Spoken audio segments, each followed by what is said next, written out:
आने के बाद सबसे पहले आप दिखाते हैं कि हमको जाना है डॉक्टर गली सबसे पहले। तो कैमरा देख के बोल दीजिए आपका नाम क्या है? अनिल कुमार। तो बेस स्ट्रोक किया सर। मैं तो यहाँ 1 साल से पढ़ाई कर रहा हूँ। सर अव्वल दर्जे का ऑफिसर आज लेके ही पड़ता है, उसका कॉन्सेप्ट को हम क्लियर करने का प्रयास करते हैं।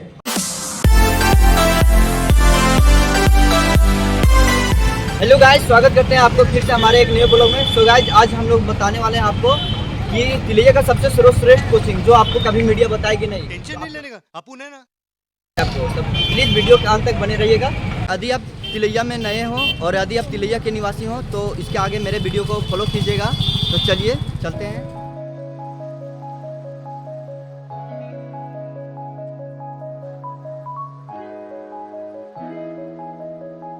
तो गाइस, आप देख सकते हैं कि तिलैया में कितना ज़्यादा भीड़ है रामनवमी के कारण। तो यदि आप आते हैं, सबसे पहले एडी बंगला रास्ता में है अभी, और अभी हम जो आए स्टेशन रोड से, तो सबसे पहले आप चलिए चलते हैं मेन मार्केट झंडा चौक। चलिए दिखाते हैं।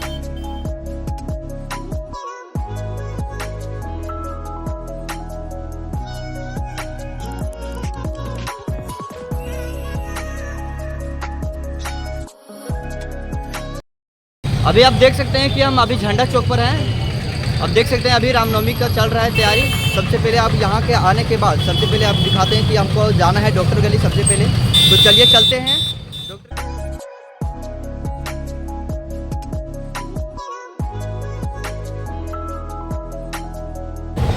बस गाइस, आप देख सकते हैं पोस्टर यहीं पे है यहाँ आने के बाद। तो फाइनली गाइस हम लोग पहुँच गए हैं। अब चलिए दिखाते हैं कि आपको अपने कोचिंग का। तो सबसे पहले चलिए चलते हैं। देख सकते हैं कि यहाँ पे जितने भी 2022 का जो टॉपर रहे हैं, अब देख सकते हैं मेरा खुद का फ़ोटो है। अब देख सकते हैं मेरा खुद का फ़ोटो। और सबसे पहले देख सकते हैं पहला रैंक रहा आलिया परवीन, सेकेंड रैंक पर रहा राहुल ठाकुर, मेरा ही खुद है। तो चलिए गाइस, हम लोग ऊपर चलते हैं सेकेंड फ्लोर पर। अब देख सकते हैं यहाँ पे पोस्टर। सबसे पहले पोस्टर भी देख सकते हैं आप, पहला रैंक ये 11 क्लास की लड़की है। तो चलिए हम दिखाते हैं सबसे पहले आगे ऊपर में। और तो फाइनली हम लोग पहुंच गए हैं। अब सर और बच्चे लोग से मिलाएंगे आपको ज़रूर। तो चलिए हम दिखा देते हैं आपको। यहाँ पे सबसे पहले पोस्टर जो चिपका है। हम लोग फाइनली पहुंच गए हैं। अब चलिए अंदर का नज़ारा देखते हैं कि कैसा है। अब देख सकते हैं सबसे पहले एजुका एकेडमी देख सकते हैं। तो अब चलिए अंदर चलते हैं।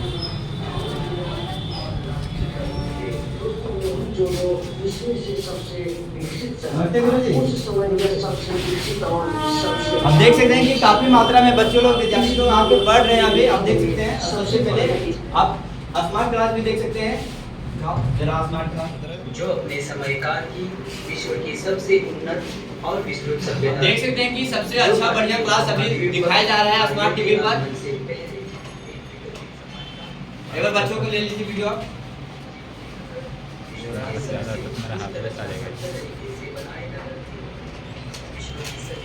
आप सब एक बार हाथ उठाएंगे सब कोई। एडवांस लेंगे कि क्या इन लोग कैसे पढ़ाई कर रहा है, सर लोग का बताने का तरीका कैसा है। आप लोग प्लीज वीडियो को देखते रहिएगा। चलिए हम पूछ लेते हैं अंजलि कुमारी। तो गाइस, अभी हम दिखाए थे आपको पोस्टर अंजलि कुमारी क्लास 11 का जो टॉपर रही है। तो आप इसे पूछ लेते हैं, थोड़ा डिफरेंट में बताएगी। तो आप लोग को यहाँ पे आप टॉप करने का तरीका कैसे रहा, आप लोग क्यों टॉप किया, आप दिखा सकते हैं सर लोग का बेनिफिट कैसे रहा आप लोग के पास। यहाँ पर तो सर लोग जो पढ़ाते हैं बहुत अच्छे से पढ़ाते हैं। हम लोग का पढ़ाने का तरीका बहुत अच्छा है। वो जो समझाते हैं वो बहुत अच्छे से समझाते हैं। यहाँ पर स्मार्ट क्लास का भी मतलब सुविधा है। थोड़ा जोर से बोलिए। हाँ, यहाँ पर स्मार्ट क्लास का भी सुविधा है। पहले तो स्मार्ट क्लास में मतलब जो पढ़ाते हैं पहले उसका वीडियो दिखाते हैं, फिर हम लोग को समझाते हैं। पर सर लोग का जो पढ़ाने का यहाँ पर तरीका बहुत ज़्यादा अच्छा है। विकास कुमार। आप कितने साल से यहाँ पढ़ाई कर रहे हैं? मैं तो यहाँ 1 साल से पढ़ाई कर रहा हूँ। पहले मेरा एग्ज़ाम छूट चुका है। मैं 1 साल पढ़ करके मेरा एग्ज़ाम छूटा था, बीच में मैं एग्ज़ाम नहीं दे पाया था, जिसके कारण मैं फिर से पढ़ाई कर रहा हूँ। 3 महीना आपको यहाँ पे कितना साल हो गया पढ़ाई करते हुए? 1.5 साल हो गया। आप लोग को जो अदर कोचिंग है और आपको ये कोचिंग है, क्या आपको डिफरेंट मिला देखने को? दूसरे कोचिंग में पढ़ाई का सुविधा इतना अच्छा नहीं है जितना कि मतलब यहाँ पे है। यहाँ पे स्मार्ट टीवी का भी मतलब अच्छे से व्यवस्था है और सर भी बहुत अच्छे हैं।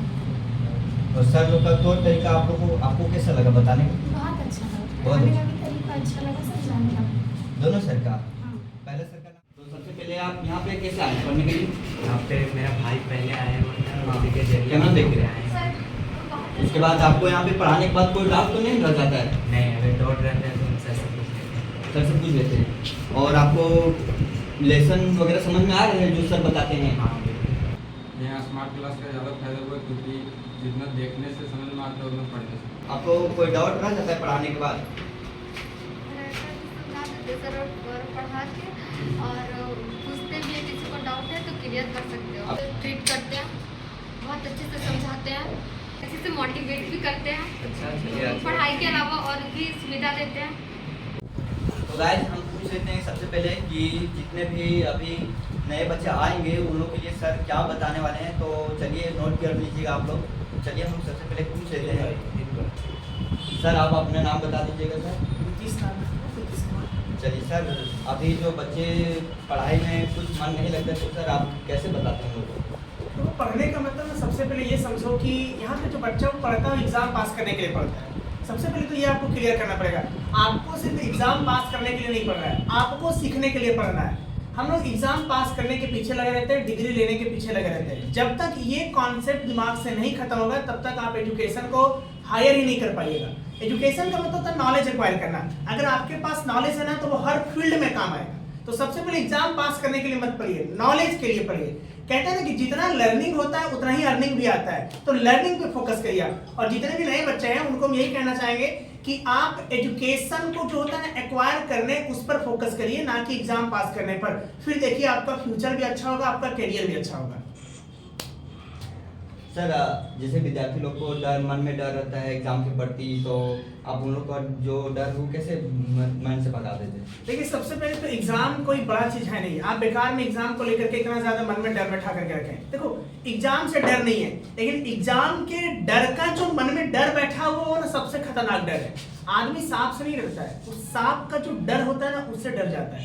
एग्जाम का कोई डर नहीं है, आप आराम से पढ़िए, नॉर्मली अपना कॉन्सेप्ट क्लियर रखिए, अपना जो भी बुक का कंटेंट होता है, आपका जो चैप्टर का कंटेंट होता है उस पर अगर आप फोकस करते हैं तो आपको एग्जाम से डरना ही नहीं है। जो भी क्वेश्चन आएगा, जो भी आएगा वो सारा आपके चैप्टर से आएगा। और पूरा साल में आपको जो है वो अपना चैप्टर अगर आप पढ़ते हैं तो बड़ा इजी तरीके से क्लियर हो जाता है। तो एग्जाम के लेकर कोई भी मन में डर नहीं होता है। और एग्जाम में अक्सर यही होता है कि नॉर्मल सा आसान सा सवाल आता है, कभी भी कॉम्प्लेक्स सवाल नहीं आता एग्जाम में। अगला सवाल है कि यदि कोई विद्यार्थी के मन में कोई डाउट रह जाता है तो आप उसके कैसे क्लियर कर देते हैं? तो हम डाउट से पहले ये जानने का प्रयास करते हैं कि उसको समझ में क्यों नहीं आया।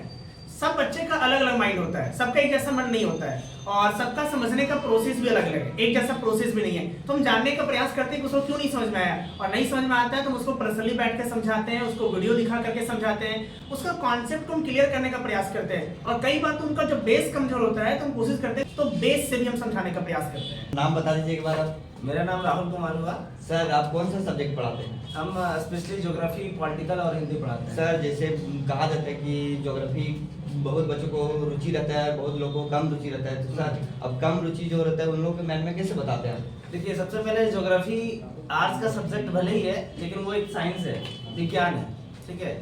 और विज्ञान को समझने के लिए हमें रटना नहीं पड़ता, समझना के लिए अगर हमको है ना प्रैक्टिकल करना पड़ता है। जैसे सबसे पहले ज्योग्राफी को हम लोग इस तरीके से समझेंगे कि ज्योग्राफी पढ़ना क्यों है। तो ज्योग्राफी पृथ्वी के बारे में पढ़ना और मनुष्य के बारे में पढ़ना है। तो मनुष्य और पृथ्वी किस तरीके से एक दूसरे साथ है ना अपना संबंध बनाता है, अगर उस कंसेप्ट को अगर हम लोग समझ लेते हैं तो ज्योग्राफी बहुत आसान तरीके से हम लोग को समझ में आता है। सर जैसे कि अभी हम बच्चों से कुछ बेनिफिट लिए तो सर लोग बताएं कि टीचर और हम लोग के साथ अच्छा लगा हुआ सर जी, उसके बारे में सर कैसे हो जाता है? देखिए लोग से बहुत ज़्यादा कनेक्ट है। अगर बच्चों को कुछ चीज़ समझ नहीं आता है तो हम क्या करते हैं, बाई फोन भी उनको कहानी समझाते हैं या क्वेश्चन को समझाने की कोशिश करते हैं। बहुत सारे बच्चे हमको 8 बजे रात में भी फोन कर लेते तो हम उनको हेल्प करते हैं। बहुत सारे बच्चे PDF मांगते हैं, नोट्स मांगते हैं तो हम बाई फोन भी शेयर करते हैं ताकि बच्चों को कंफ्यूजन ना हो। इनफैक्ट PDF में आंसर भी भेजते हैं, ठीक है।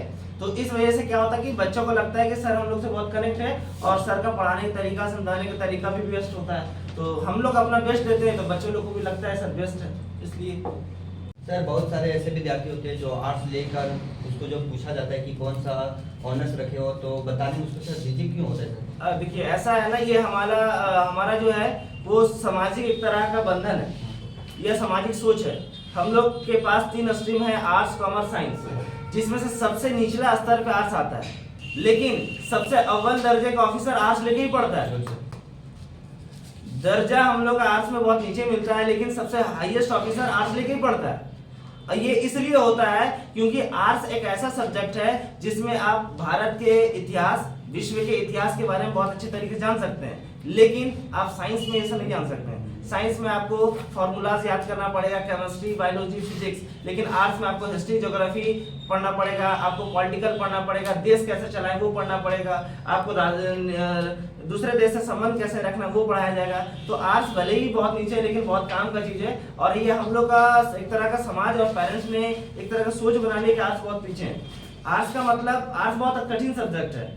आपसे एक और सवाल है लास्ट में सर, वैसे छात्र जो आर्ट्स ले लेते हैं और इसका मन में ख्याल रहता है और बहुत सारे बोल देते हैं कि क्या पढ़ोगे, छोड़ो, तो सर आप उन लोगों के लिए क्या बताना चाह रहे हैं और बता दीजिए उन लोगों के लिए। देखिए, आर्ट्स को ना सबसे पहले तो आप अंडर एस्टिमेट बिल्कुल मत करिए। अगर आपको कोई सलाह देता है, आपको कोई कहता है कि आर्ट्स बहुत ईजी है, तो ये वही लोग कह सकता है जो कभी तक आज तक कभी आर्ट्स पढ़ा नहीं होगा। जो आर्ट्स पढ़ा होगा ना वो आपको कभी नहीं बोलेगा ऐसे। और अगर आर्ट्स इतना ईजी है तो फिर सब लोग सिविल सर्विसेज क्यों नहीं कंडक्ट कर लेते हैं? तो सब लोग निकाल लीजिए, गवर्नमेंट जॉब तो सबको निकाल लेना चाहिए। अगर आर्ट्स इतना ईजी है तो ज़्यादातर जो क्वेश्चन होता है वो जीएस का ही होता है, और जीएस ही सबसे ज़्यादा लोगों को दिमाग खराब करता है। तो फिर आपके लिए अगर आर्ट्स ईजी है तो आप गवर्नमेंट सेक्टर में जाइए, आपके लिए बड़ा बड़ा पोस्ट निकालिए, लेकिन आपसे कभी नहीं निकलेगा वो, क्योंकि आप आर्ट्स को अंडर एस्टिमेट कर रहे हैं। तो फाइनली गाइस हम लोग ले लिए सबका जो पूछना था हम लोग पूछ लिए। अब चलिए हम लोग निकलते हैं, काफ़ी टाइम हो गया है। तो सर थैंक यू सर, जा रहे हैं बताने के लिए। सर आपसे भी थैंक यू सर, और आप लोग के लिए भी एक बार हाथ खड़ा कर देंगे सबको। बाय बाय, फिर कभी मिलेंगे। चलिए सर चलते हैं, बाय बाय। चलिए सर अब देख लीजिएगा कोचिंग वगैरह सारा व्यवस्था कैसा रहा, व्यवस्था भी। चलिए आप देख सकते हैं हम लोग बाहर निकल गए हैं। अब चलिए चलते हैं हम लोग। अब इससे इंट्रोड्यूस करवा देते हैं सौरभ भैया। कैमरा मैन यही रहा था, सौरभ भैया। चलो चलिए गाइस, अब आपको वीडियो कैसा लगा प्लीज़ आप बता दीजिएगा। चलिए अब मिलते हैं।